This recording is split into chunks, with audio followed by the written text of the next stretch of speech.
What's going on, everybody? Welcome back to another episode of Miltrick Media. I am sitting down with Hungary and United Kingdom based producer Dexter. He's also a sound engineer. Dexter, how is it going? Thank you for being here. Thank you for hosting me. Really kind of you. Yeah, good. Good. Yeah, I'm excited to Going have you well. on. So, we connected on Instagram a while back. You've been putting out amazing content regarding music production. You put out content daily, you put out reels and videos. So, how long have you been a music producer and a sound engineer? So I started DJing in a online radio when I was 16, like 15 years ago, and that's where I started. And then after finished high school, I went to uni to learn sound engineering and music production, and that's where I started. So. Yeah, nice. That's awesome. What do you love about producing music and being a sound engineer? What made you fall in love with that career? I always loved sound and music, but mainly I liked to tweaking the knobs and designing the sound to have the quality, clean quality sound, and yeah, that motivates me to to have a radio quality sound and just love the music. I love different type of genres, even rock music, hip hop, R&B. I like to produce R&B because that's represents me more than anything else. Yeah. So you said you started producing when you were around 16 years old. Before that, did you play any instruments? Were you playing in bands when you were younger? No, actually never. So I tried to I tried to do DJing only, and then I learned keyboard, and that's all. I don't have a music background or anything particular. I'm not a talented boy who grew up doing drums or playing guitar or anything, but I was always near musicians and setting up microphones and stuff like that. Yeah. No, that's awesome. So you said you started with DJing and DJing online. Were you also DJing at venues around you locally, or was it mostly online? No, it was like a hobby online. That's it for online radio. It was between my between my friends. They were listening. That's all. So nothing particular. Yeah. No, that's cool. So in terms of when you were growing up, the music that you loved listening to, you mentioned how you produce and love different genres. You mentioned R&B, rock, hip hop. What were your favorite musical influences growing up? Honestly, I listened a lot of rock music back then. And my favorite band would be like Red Hot Chili Peppers. Till now, I love them. And yeah, it's like that's the most influenced. But then I always like to listen to Eminem, or 50 Cent, like that type of stuff. Really, I mean anything actually. So it's nothing like I prefer one genre or or one specific artist. I love. I have like if there's a good music in any genre, I just love it. And if that's something to say, I feel what the artist wants to say or what represents that song. I just love it, and doesn't matter. Yeah. No, I agree. Yeah, great music is great music. Some like the Red Hot Chili Peppers, they were a favorite band of mine growing up as well. Yeah, same with me. Like just good music to me, if it's a great song, I love it. It could be any genre. You know what I mean? I grew up listening to a lot of rock and roll as well, rock artists, later on hip hop, pop, and I was inspired by a lot of different genres. So you have your own online store where you sell mixed templates. You also work with numerous different artists and clients and producers. So when it comes to what you sell in your online store and creating an online store, what inspired you to start an online store for mixing and music production? Originally, I just started to make videos. I like to share my knowledge, and it's I think it's really great because I learned a lot also over the internet, and I discovered that what power is there. So to share your knowledge and it makes me really happy when someone says, "Oh, I liked your work. It really helped me." I get a lot of messages like that, and then that inspired me that if people really wants more and more. So and they kept asking me if you have like templates available or vocal chain that would really help them. And that's where I started to make my online store. So it also made me a little bit more income so I can give more and I can spend more time on it because I just love to do mixing and mastering. Actually, that's I actually like more mixing other people's song than mine. Yeah. No, I agree. When I've worked with clients and when I've done mostly mixing, and when I'm mixing someone else's song, in a way, it's easier for me sometimes because when I'm doing my own music, you have more of an attachment to it. But when you're working with someone else's song, you could look at it from a more logical or pragmatic aspect. From me, I feel like I'm able to detach more. But when I've mixed my own stuff, I've thought about it a lot harder. It took me a lot longer to finish because I was thinking of all these different nuances and what I was trying to accomplish with the song as a songwriter too. And I got in my own way a little bit. So I know what you're saying, you know? Yeah, mixing my own song is like a bit of feeling like intimate, and you just want to create the best of the best. But also mixing a client song, you want to create the best, but you're looking at in a different perspective. So yeah, and then you have another person who looking over. So when you made something, you send it to the client, and oh, that's not going to happen. And can you change that one? And that helps me too to learn. Okay, they listen with a different ear, with a different mindset, and it's just for me it's easy to. I mean, easier to progress with the mix if I have my client and you know what they want. You try to adjust your work to their ear, plus you put your own thing inside into the project. Yeah, yeah. And I agree. You always want the best no matter what, even if you're working with an outside client, an outside artist, regardless. You always want to get the best song and the best finished mix possible. So, with your content and what you're doing currently, you work out of Logic, that digital audio workstation, right? So, what made Yeah. you choose Logic? There's so many options out there, so many great doors. Why Logic? A great question. So when I went to college, we learned on Pro Tools back then, and I think like it was like 15 years ago. I think there wasn't Logic yet. So the most popular DAW was Pro Tools, and it was on Mac. So we we progressed on that, and that one has a very similar layout to Logic, and the way it works, how you set up the buses, the auxes, and then menus are similar, except the production part. Um, but other than that, it's very similar, and I loved actually working with Pro Tools. And Logic is like when I found out about Logic, and it's also good for production. I just picked that one. I tried FL Studio earlier, and I tried um, Ableton, Ableton Live, but I didn't like that too much. And there was Cubase. Cubase, I just couldn't connect with Cubase. There was another software called Cakewalk. Yeah, that one I used it for a couple of years. I mean, let's say 2 years. And then I just switched to Logic because that's more familiar to me. So I could connect with Logic, with the projects, how I set them up. And the bus is very important.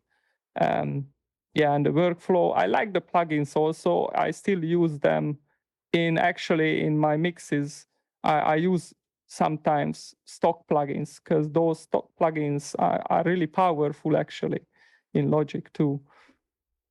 Yeah, they are. Yeah. When I went to university as well, we learned on Pro Tools. That was what a lot of the curriculum was on. There was also Logic as a secondary. I grew up using GarageBand and Pro Tools was great, but I've noticed for me, once I left university, I had my MacBook and I started on GarageBand. It was a lot easier for me to connect with Logic. It was, and I love the stock plugins. They have great stock plugins. I still use them as well when I'm working on songs and mixing and stuff like that. And even their software instruments. It's amazing how much they pack into it. So I know what you're saying, like Logic was what I connected with the most. I still use Pro Tools, but Logic is first for me right now. It's just something about it because I grew up with GarageBand. You know what I mean? Yeah, yeah. Yeah, that was a great software. So I've talked with a lot of producers and even artists. And even when I first started producing and trying to make my own songs, there was a lot that I didn't use at first, not realizing the importance of it. Like when it came to busing and aux tracks and everything. So let's talk about what is a bus? What are auxiliary tracks when producing? What are those two things? I'm using the buses to send out signals to an auxiliary channels, and I'm using them for effects, for parallel compression, for I don't know, many stuff actually. You can use them for side chaining. Actually, in Pro Tools, I use them most for sending out signals for side chaining, and then the side chain signal didn't have any sound, so I just switch off the output and use the signal as a sidechain. But in Logic, for example, it's much easier. You don't need to do that because the plugin has the option to sidechain it directly from the original track, and that was easier. But yeah, this is what I'm using it for. Yeah. In all of your productions or most of your productions, do you use parallel compression in all of your productions? Do you always have a certain effects template for your tracks? Do you have a go-to template? Actually, it's funny, but I don't use my own template. The end result is going to be always similar, but I always like to build it up from the beginning. And yeah. Yeah. And I use always parallel compression for even on the master bus. And yeah, for the drums, for sometimes depends on the track, but instrumental to make the sound a bit fuller, or vocals even, depends on the song. Yeah. What is parallel compression? So it's actually, they call it also New York compression, isn't it? Basically, when you have two signal and it's still the same signal, isn't it? So that's what parallel compression is. Yeah. And you use a compression on the second one.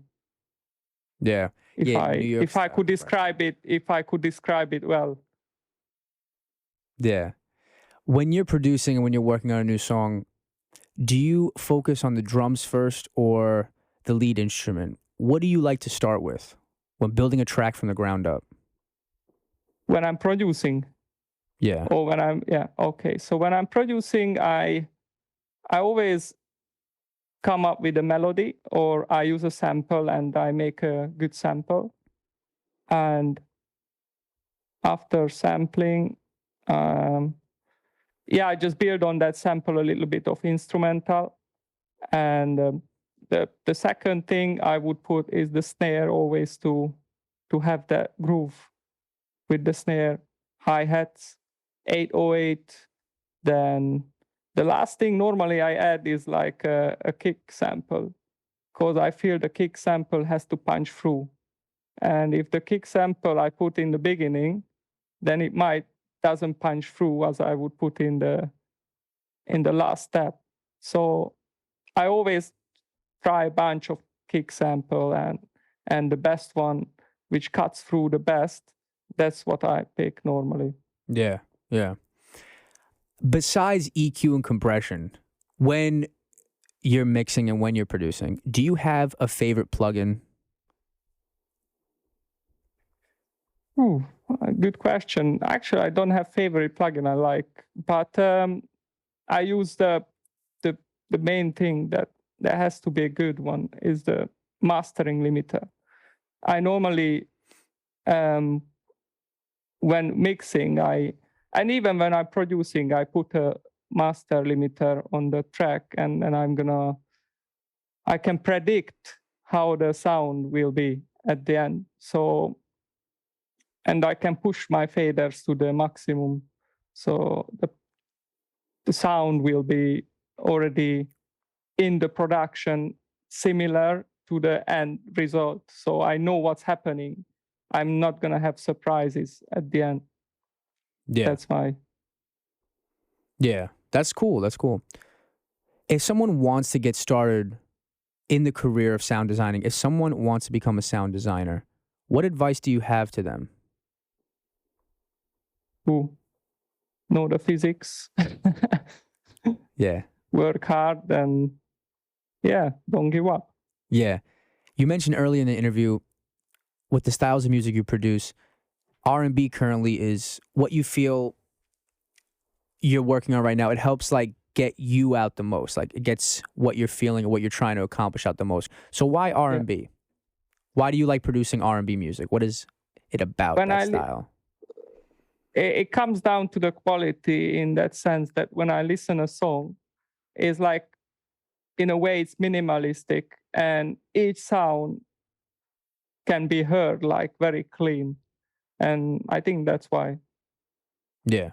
Do you like working with samples or creating your own melodies more when building a song from the ground up? Or do you like to combine them both? Let's say 3 out of 5 of my song are from samples. Oh, cool. And then I tweak them. But recently I done, and also previously I done productions with my own melodies that I came up with.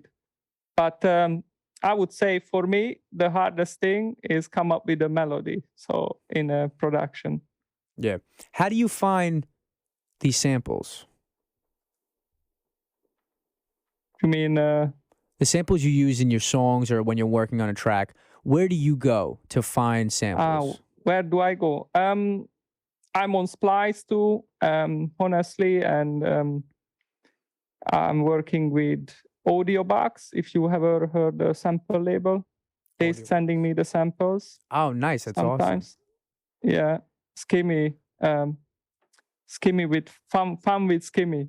If you heard the guy, the good producer, he's sending me samples, and yeah.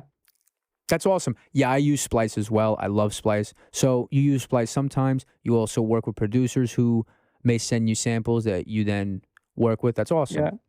Also, if I can mention, yeah, go for it. I also sample songs that I like, so I can sample out stuff and tweak them around, and then that's it. Those are very powerful, actually. The songs that you like, if you sample, like you like that snare, and there is a way to get that snare out from that song, you know. Yeah, for sure. So with your Instagram account and across your social media, you've been pumping out high quality content consistently. You post videos on Reels just about daily. Your Instagram has grown to over 28,000 followers. When you're making that content, how do you edit and create that content? Oh, so many questions. I got many questions about this. So I came across with this plugin, not plugin, sorry, software called Camtasia, and I like why I like this. Why I like this this specific software, because I don't need to set up with anything with my operation system. I just start Camtasia and it records the computer sound as well. And that's one thing. And the second thing, it has good editing layout too. So I can edit my videos with the same software I record.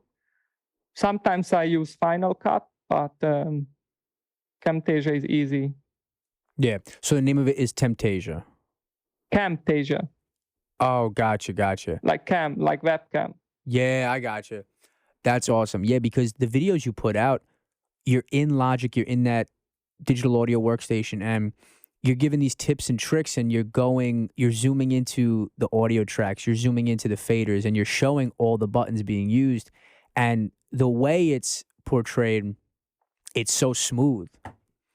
You're giving your followers and the audience kind of an in-depth analysis, which is really cool, especially how it zooms in and it moves throughout the program, and you're able to see that in the vertical video format. So that app just is a big part of it and helps you set up those kind of camera cuts. Is that how it works?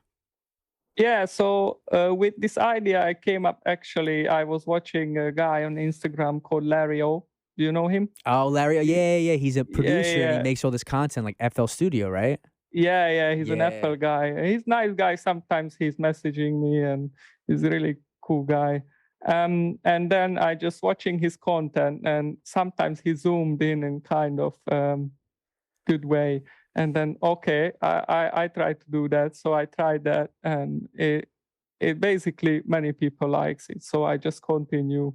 But what I noticed, he didn't turn the camera, and I said, oh, that would be cool if he turns the camera, and that's what I do now.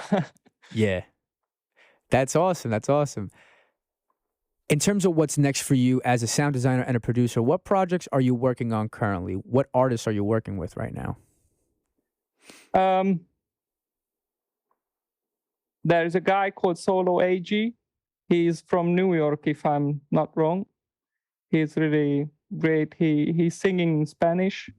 Um, there's a girl called Okineri. She's cool. She has a rap vocals, and sometimes we cook up something with auto tune.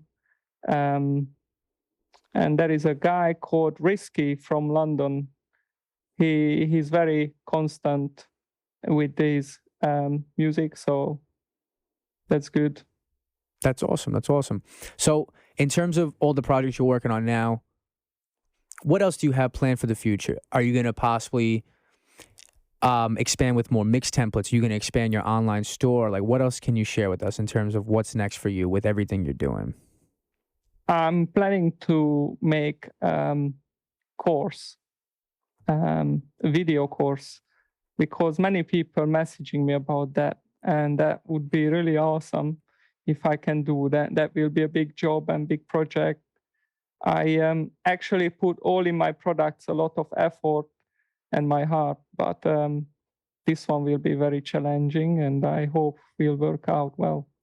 No, that would be great. Yeah. And like how you advertise it in your content.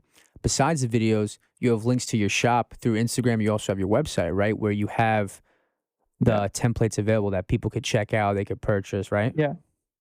Yeah, it was really a headache to set it up all, but at the end it pays out, and it's great to I mean and it pays out in that sense that I can really help to people, and they just thank me for the help, and they love them. So I don't have any bad feedback so far about anything, and it's a good feeling.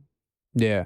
So for audio engineers and music producers out there, Dexter, let them know, what templates do you have available if people would like to check them out and purchase them?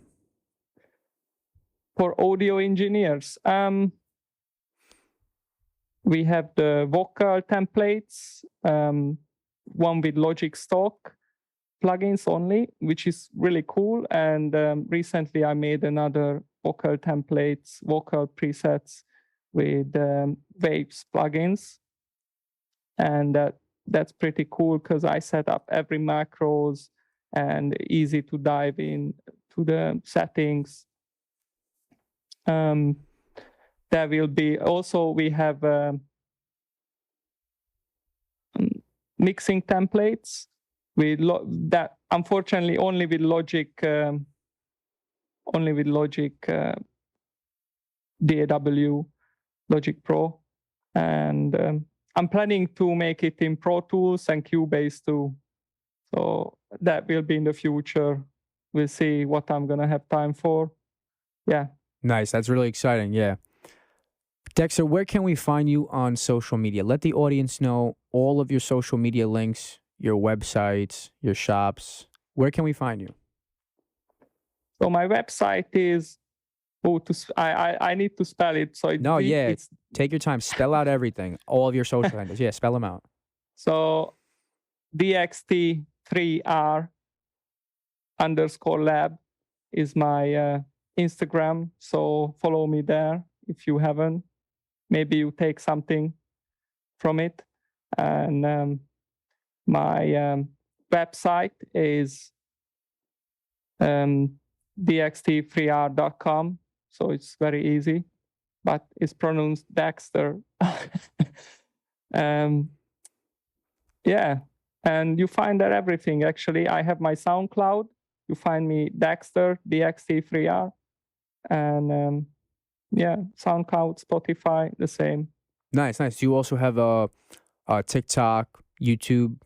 Oh yeah, recently I started TikTok. It's the same username as Instagram, and I have my YouTube channel too under the name of Dexter. So you find me there too. Well, Dexter, it was a pleasure to sit down and talk with you. Thank you so much for coming on the show, talking about your career as an audio engineer, sound designer, music production. We got to talk about tips and tricks with music production and everything in between. And like I said, thank you for coming on the show. I really appreciate it. Be sure to check out Dexter and his website. And like, I want to spell it out correctly. So it's D3XTR Lab. No, it's DX3TR. Yes. Because I picked this username because there were many Dexter, and I didn't want to mess up things with other artists. So No, I got you. that's The the reason. I got you. Anyway, thank you for hosting me. It's really, really kind of you and really nice of you for inviting me to your podcast.